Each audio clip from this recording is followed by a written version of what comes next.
Hey you, and welcome to this video where I will help you out how to buy and sell on Global Prime. And today I will show you as quick as possible how you can do this. So the first thing that you need to know is if you want to buy something specific, we search right here for that something specific. So let's say we want to buy Solana to US dollars.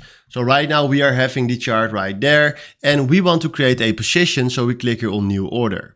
Then right here we fill in the volume that we want to buy. So let's say we want to buy a volume as 1. We can also create right here a stop loss or a take profit if we want to. But then from now the only thing that you need to do right here is click here on buy by market. Then right now, if you want to sell something, it works exactly the same. You click right here on new order and then from here, select your volume, stop loss, what you want, and then click right here on sell by market. So right now we have a buy and a sell position. If you want to close them, click here on the cross. And this is how you can buy and sell right here on Global Prime. So hopefully this was the video where I was looking for. Thanks for watching and have a wonderful day. Ciao.